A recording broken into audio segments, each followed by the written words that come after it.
parle. Chaque jour, Charles et Carole vous présentent la leçon de l'école du sabbat.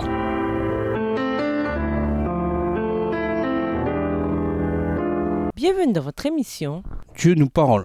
Nous voilà à la leçon de lundi. Un monde complet. Il est facile d'avoir la nostalgie de l'Éden. Il y a quelque chose dans les courtes descriptions du jardin que Dieu avait créé pour qu'il soit la demeure d'Adam et Ève qui suscite une note d'envie dans nos cœurs. Nous ne comprenons peut-être pas comment serait un tel monde, mais nous nous disons que nous aimerions le connaître. Il semble que le sentiment de satisfaction et de plénitude était aussi quelque chose que Dieu a éprouvé. Dieu vit alors tout ce qu'il avait fait, c'était très bon. Genèse 1, verset 31. Dieu fit quelque chose qui était à la fois beau et fonctionnel, exquis dans sa conception, dans sa forme et sa praticité. Vibrant de vie et de couleurs, mais également rempli de tout ce qui était nécessaire pour que la vie s'épanouisse. Pas étonnant que Dieu ait fait une pause pour songer que ce monde qu'il était en train de faire était bon. Lisons Genèse chapitre 1. Selon vous, pourquoi cette répétition de la déclaration « Dieu vit que cela était bon » Voir Genèse 1, les versets 4, 10, 12, 18, 25 et 31. Genèse 1, les versets 4, 10, 12, 18, 25 et 31.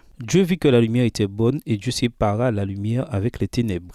Dieu appela le sec terre et il appela la main des eaux mer. Dieu vit que cela était bon. Verset 12. La terre produisit de la verdure, de l'herbe portant de la semence selon son espèce, et des arbres donnant du fruit et ayant en eux leur semence selon leur espèce. Dieu vit que cela était bon. Verset 18. Pour présider au jour et à la nuit, et pour séparer la lumière d'avec les ténèbres, Dieu vit que cela était bon. Verset 25.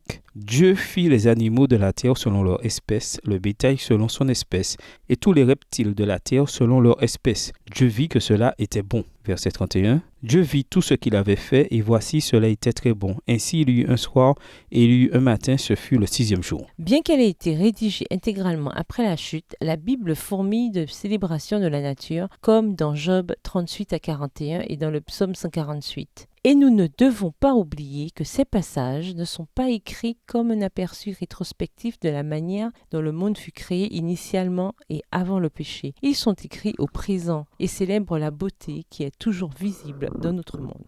Jésus a aussi tiré des exemples de la nature pour illustrer la bonté et la bienveillance de Dieu. Voir par exemple Matthieu 6, les versets 26 et 28 à 30. Recommandant à la fois notre dépendance envers Dieu et une appréciation des dons simples qui nous entourent d'émerveillement. Si nous ouvrons les yeux pour regarder les miracles de la création, nous voyons que nous sommes véritablement les bénéficiaires des dons merveilleux de notre Créateur. Notre réaction, même dans les épreuves, devrait être une réaction de gratitude et d'abandon dans l'humilité à celui qui dispense tous ces dons. En tant qu'adventistes du 7e jour, qui à la fois célébrons la création et qui anticipons le royaume de Dieu à venir, nous devrions prendre conscience que les beautés, les joies et la bonté que nous voyons et vivons dans le monde sont des aperçus de ce que fut jadis notre monde et de ce qu'il sera à nouveau. Dans votre expérience de la nature, qu'appréciez-vous particulièrement dans les merveilles de la création? Au quotidien, comment apprendre à mieux connaître le Seigneur à travers les merveilles de la nature? Et nous vous laissons avec la question du jour.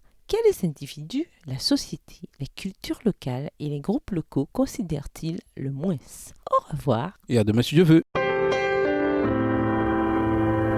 Dieu nous parle. Chaque jour, Charles et Carole vous présentent la leçon de l'école du sabbat.